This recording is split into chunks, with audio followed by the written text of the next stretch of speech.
Hello, it's Debbie Gilbert from the Business Awards show, and I'm also the founder of the Best Business Women Awards. And today I'm delighted to be joined by Laura Taylor, founder of the Social Flow Collective, who is a marketing expert with a specialism on LinkedIn. She's also a silver winner in the Best Business Women Awards this year in the marketing and PR category. And she's also got some other award stories that she's going to share with us today. So thank you for joining me, Laura. Oh, thank you for having me. It's a real pleasure to see you again. I think the first time I met you was actually at the awards ceremony and it was amazing. So, Oh, thank you. It was a nice evening, very special to me because I was mhm. hit the 10-year milestone. Yeah, But it was just, I love it. It's just a joy to bring so many inspirational women together under one roof. And it's a real sense that we're championing each other, which is what I love. yeah. And you could really Right. feel that in the room as well, Oh, you know, how special it was. For me, it was thank like my first award ceremony that I'd been to as a business owner. And yeah, so it set the bar pretty high, to be honest. Oh, well, that's lovely to know. And I'm going to let you into a secret. I went all the way to New York last week to the Stevie Awards, and I Wow. had some of our previous winners on our table because they decided to go into the Stevie Awards as well. And as we were leaving, they said, "Got to say, it's great to win a global award, but the ceremony wasn't as good as yours." I love that. But, oh yeah, win. So let's talk about you then. Let's Mhm. talk about your journey. So you've been doing Social Flow Collective for about 5 years. So what was the lead up to starting your own business? So 5 years ago, so back in 2019, I was working in a corporate company, and I was being sexually harassed in the workplace, which was really unpleasant. So I ended up leaving that role, took a bit of time out. I had young children at the time, so I started a new job that was like a part-time office manager role. That was February 2020, and you know where that's leading, don't you? So I was there probably for about 5 weeks or something, and then pandemic arrived, and they put me on furlough, and I didn't qualify for furlough. I missed out by 2 days because I wasn't on their payroll by the cutoff. So I basically was one of those people that fell down the furlough crack, and I was like, oh my God, what am I going to do? Obviously I had quite a traumatic time previous to then, so I was like, actually, what about if I just take that leap? Is it the universe telling me, go and do something for yourself? My children were young, 5 and 3, so I had no access to childcare. And I was like, what am I going to do? I need to earn some money. So I decided, okay, well, you know, what could I do? Social media. So I started learning how to do social media, and I thought, you know, I could try and do this. Offered kind of VA services because I'd been a personal assistant prior to then. So yeah, I just went for it, set up a business. It was called something else then, and just went for it. I did a LinkedIn course, and within 5 months, I was fully booked from just using LinkedIn without a website. So I was obviously doing something right, and I think also as well, it was probably prime audience at that time because you know people were at home, and a lot of people were trying to start businesses and stuff. So yeah, I took that leap of faith, and my husband really supported me, and here I am 5 years later, a very changed person through a lot of personal growth, and I'm award winning. I would never have dreamt of that 5 years ago. So yeah, it's been a roller coaster, but it's been a huge personal growth journey for me. And yeah, just I'm now surrounded by brilliant women, and my life has changed so much since then. So yeah. And you also relocated from one end of the country to the other.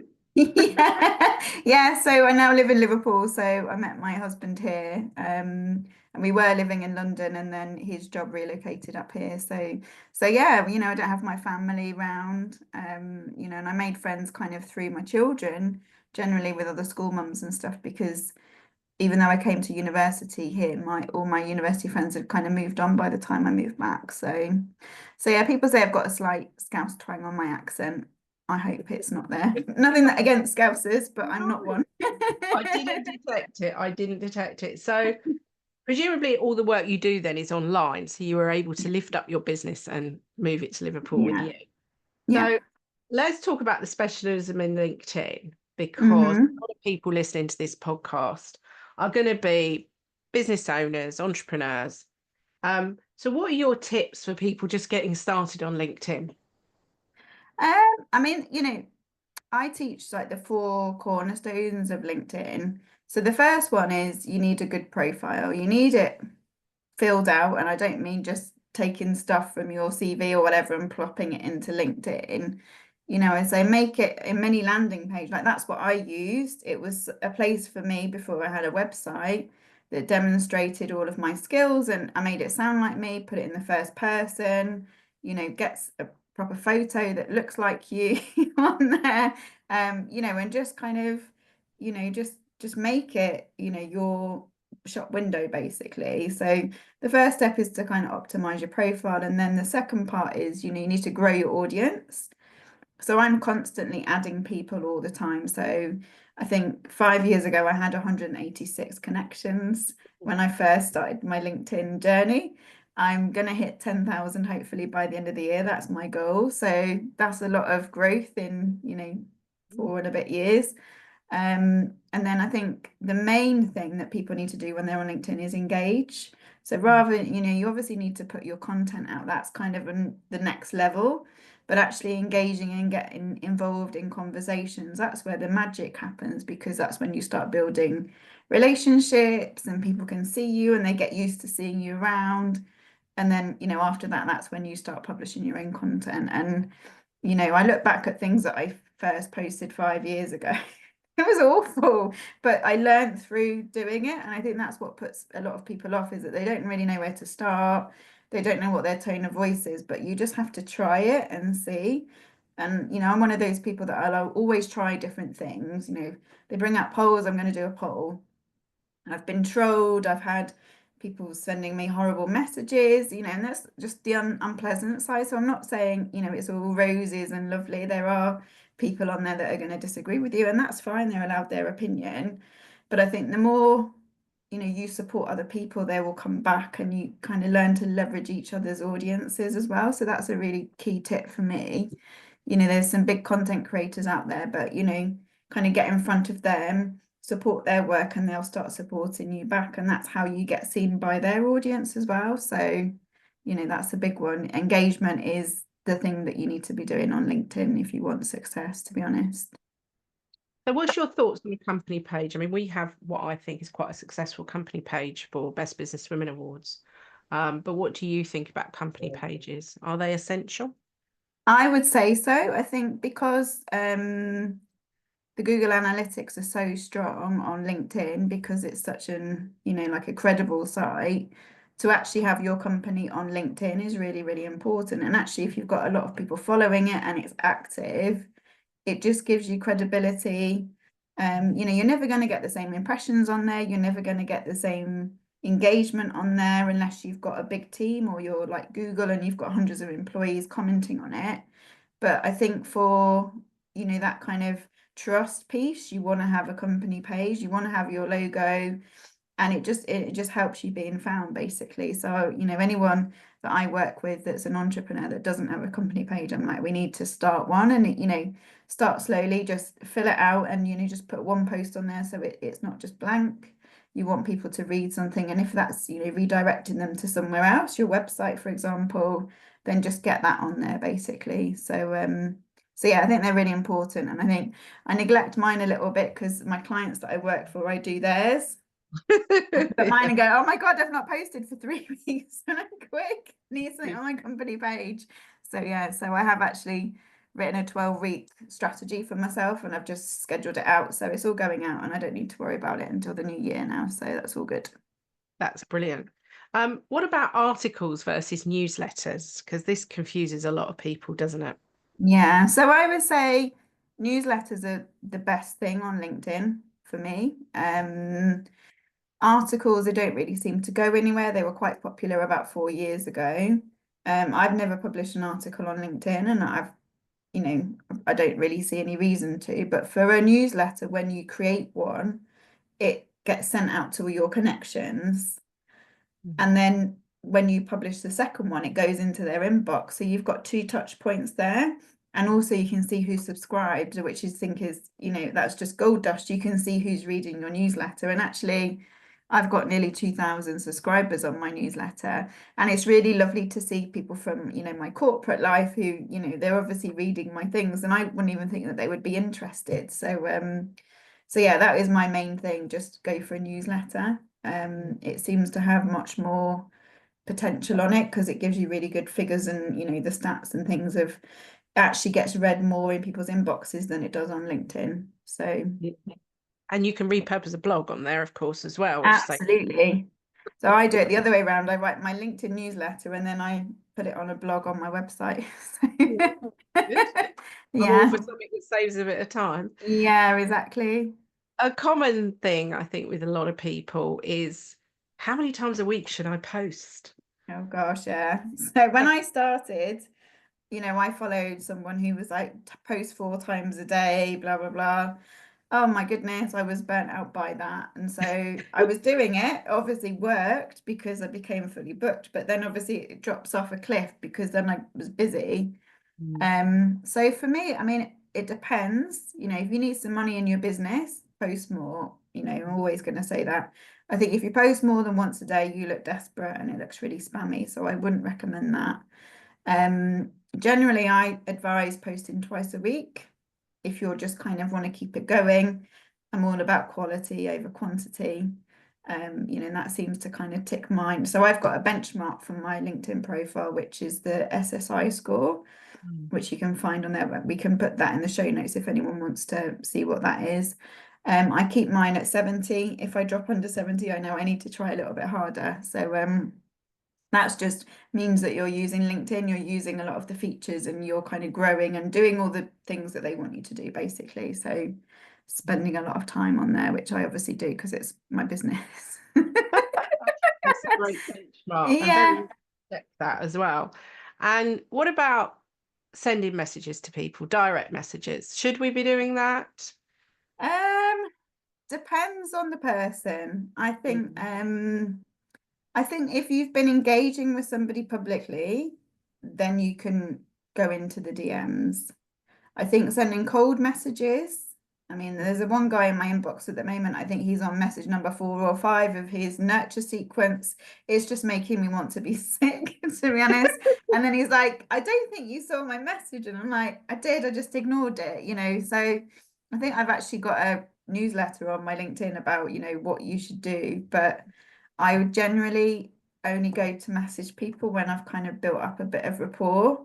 They all sound the same, you're all being promised, oh, we can get you 200 meetings this week for leads. It's just rubbish. A lot of them are bots.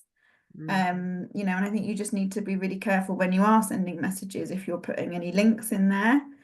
I know, so I'm in a group of LinkedIn coaches, and I know some of them there when they've sent links to their websites and things, and they've been banned from LinkedIn because there's a piece of malware from a plugin or something on their site. So just be really, really careful of what you are sending. And, if you can get them onto email, then even better. But actually sending direct messages on LinkedIn works well in terms of you being active, and it's as powerful as you putting out a post in terms of how they see it. They see that you're just active on LinkedIn. So it's not a bad thing, but I think the spammy messages are just really annoying. One final question on LinkedIn before we move on to talking about awards. Free versus premium. What's your thoughts on that? Free. I love it. So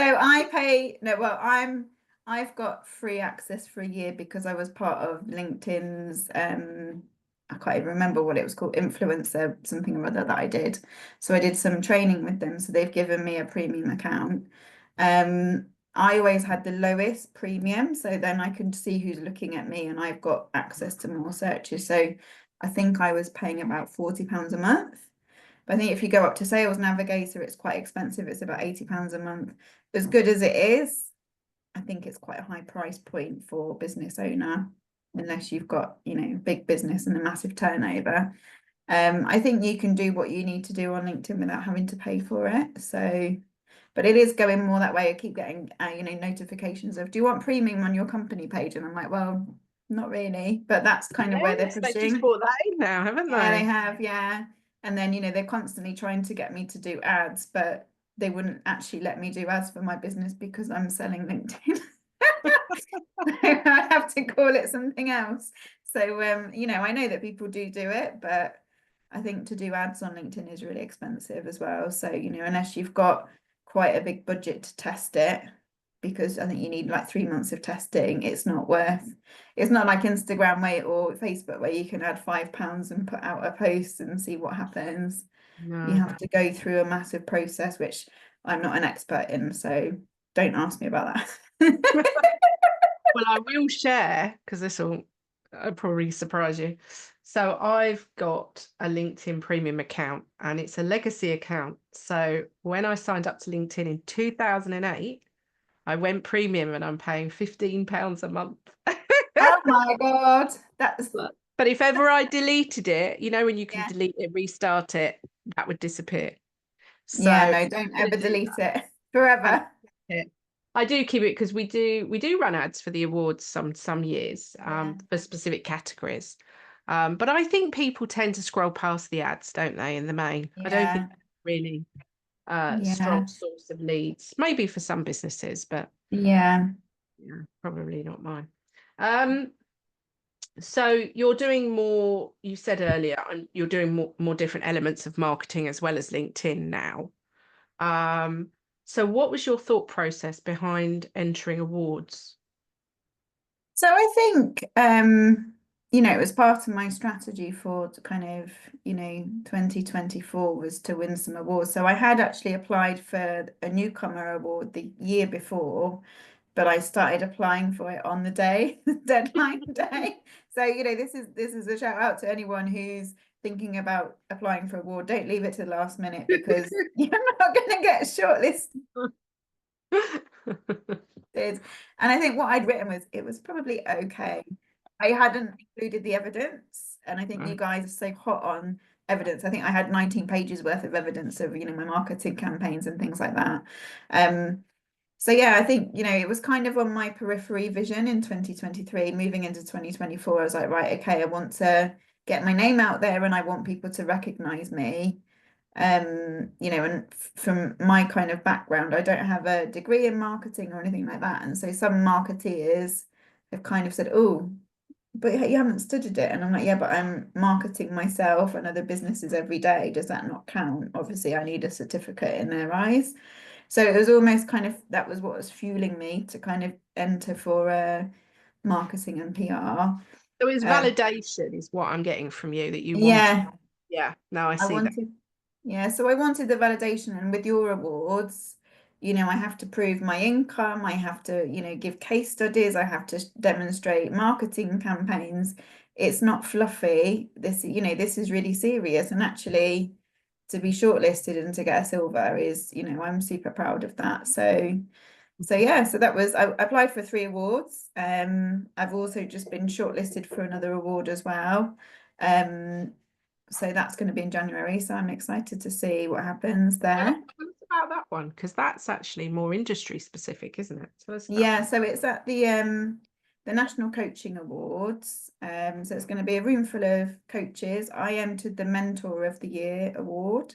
So because I'm not a coach, I'd never call myself a LinkedIn coach. I don't have any coaching qualifications. But the work that I do is I mentor women on how to use LinkedIn. And then I do kind of bits of PR and things for them as well, kind of how to get them recognized, not just on LinkedIn, but to use LinkedIn to kind of cast the net further, I guess. So yeah, let's see. And I think the other one was the FSB award, and I would have been shortlisted, but they decided to host a national rather than a regional award Yeah, I thing. saw So that. They massively changed that. Uh, yeah, so they had, I think they didn't do an event, but they had regional finalists or something, didn't they they? did, yeah.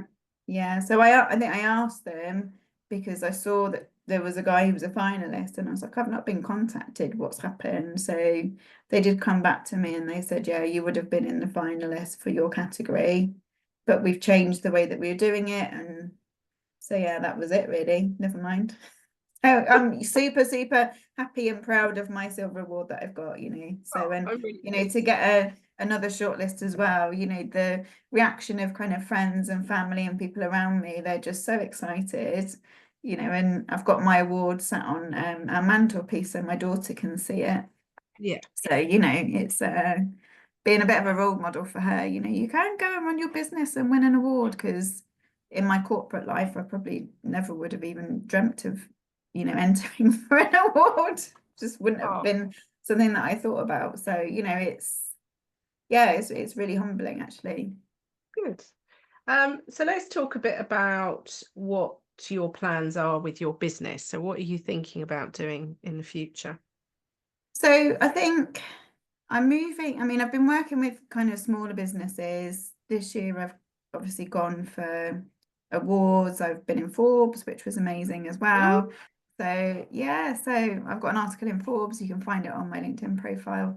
So yeah, to kind of get some more press recognition is what I'm going to be looking at, and then doing some speaking as well. So I've applied to do a few industry conferences and things to, you know, because everyone's like, what do you do on LinkedIn? It's like, okay, get me on stage and I'll tell you. Brilliant. So yeah, and I think, you know, kind of more corporate training, and then I'm kind of moving from the small businesses into kind of more kind of C-suite women.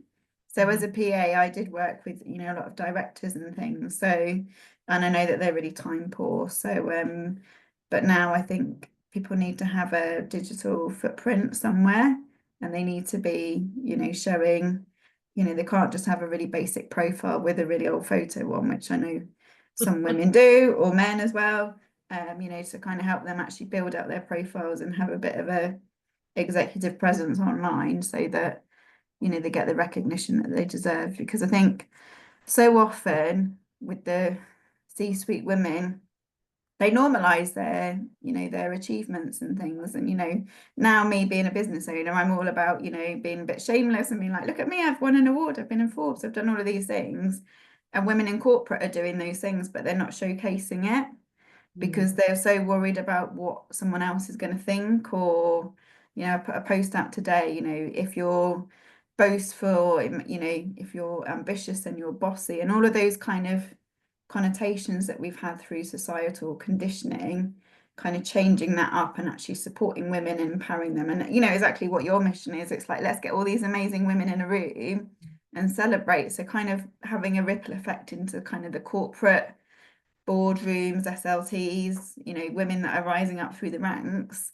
Not that, you know, they might be too scared to put anything on LinkedIn because they'll be like, oh, my boss is going to think I'm going to get a new job. And it's not that at all. It's they're trying to raise their profile because they feel buried, or they feel hidden, or they feel overlooked, because a lot of them are working at home, and hybrid working, it's not great for women because they're not seen in the office, and the men are in the office and they're not there because they're doing the school run. So that visibility piece, I think, is really important kind of in our new normal world, whatever that is, that, you know, women have got their digital presence online. So I'm really passionate about that, as you can tell.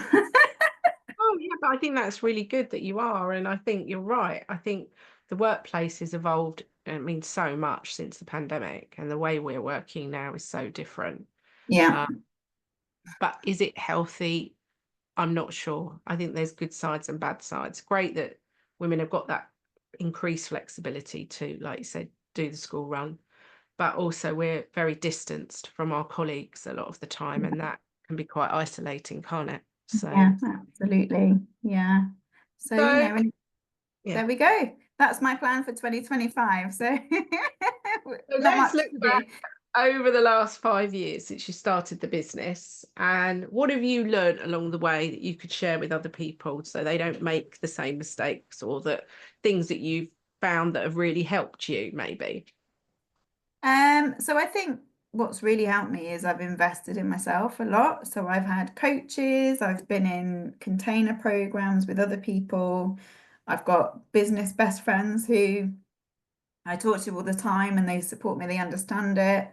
So kind of surrounding yourself with really positive people and learning about yourself, because it is a huge, I don't know, steep learning curve about, you know, why am I behaving in a certain way? Like, why am I avoiding looking at my finances because I hate spreadsheets? You know, those kind of things. And it's actually realizing what you need to outsource, And I think, in terms of, things that have gone wrong, I mean, God, so many things, trying to launch something and then it kind of falls flat on its face.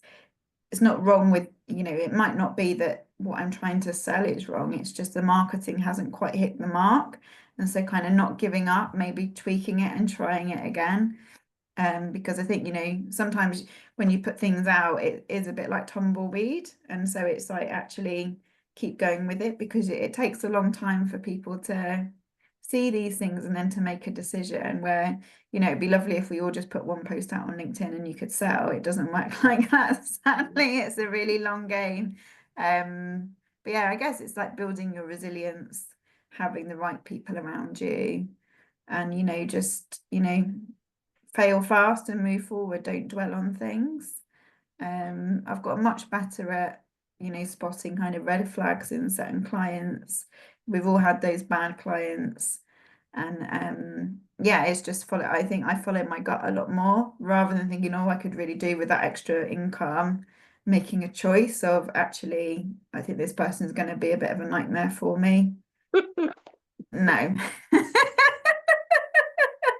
So yeah, I think the last one I had was earlier on this year in March, and there were some red flags, but I kind of ignored it because I thought I was like, oh, no, maybe not.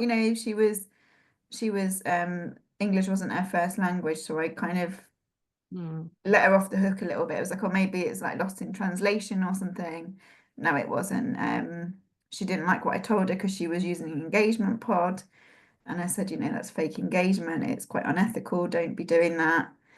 And then she decided she wanted to terminate, but I was like, well, you've signed a contract. So then you have to go through kind of legal routes and things, and it's just really unnecessary and just unpleasant. So yeah, it's kind of stuff toughening up a little bit and not taking it all so personally as well. So yeah, it's quite a So journey. reading between the lines of what you've said, it's about trusting your gut Yeah, and it's about resilience, really. They're the yeah, two things that have kind of powered you forwards. yeah, Um, absolutely.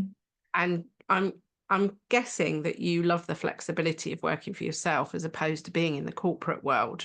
Yeah, yeah. I don't think I could be employed. I think I'm unemployable now. So I think, if I want to sit here and, work till 2 o'clock in the morning, I can do that. It doesn't matter. And I think, for me, my main driver was being able to support my children to and from school every day. And I do that. And, some of the other mums rely on me because I'm always there. They don't go to after school clubs and they don't want to go, and I don't want them to go either.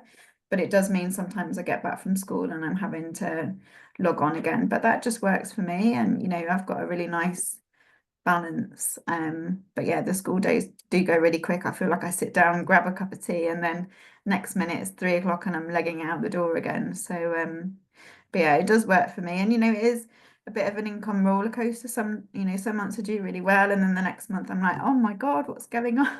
But you just, I've learned to kind of, have reserves so that when I do have a quieter month, I mean, for me, August for the last 3 years has been absolutely mental.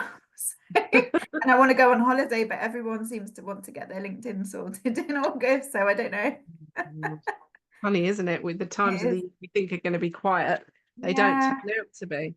So more So awards on the horizon. Would you say that's going to be part of your marketing strategy now on? a- absolutely, because I think, it just gives people trust. I can say that I'm award winning. I'm really proud of that. And it means that you're just, you've got that credibility. So, and it's nice to go for a lovely dinner and a nice ceremony and get dressed up and stuff. It was a wonderful experience. So yeah, it's definitely going to be part of my ongoing strategy. And I think, if anyone's thinking about applying for them, just go for it. Just don't leave it to the last minute.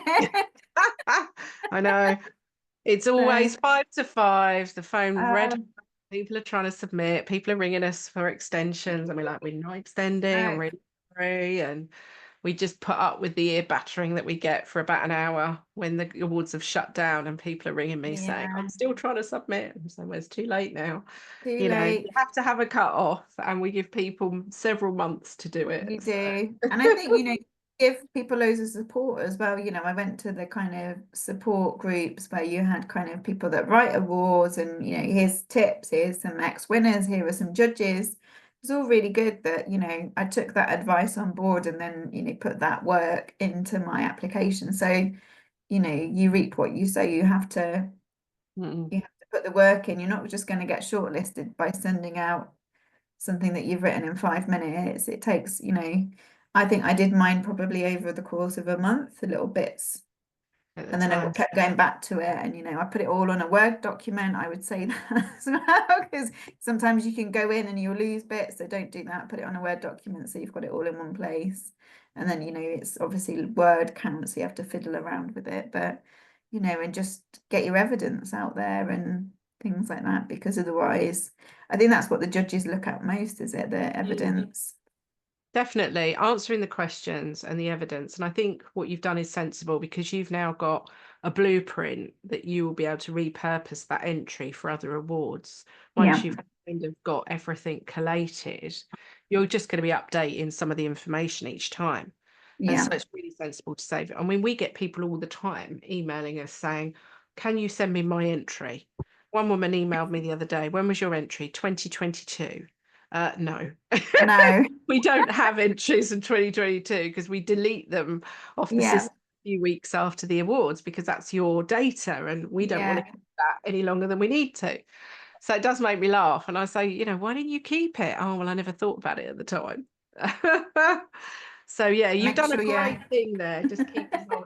Well, thank you for joining me today. I wish you luck in the National Coach Awards. I'm sure you will. And we will make sure your details are in the show notes. If anybody wants LinkedIn help, they can then contact you or connect up with Laura on LinkedIn. Yes, please do. So thank you for joining me, and we wish you continued success with your business. Oh, thank you so much. It's been a pleasure. Laura. Bye. Bye.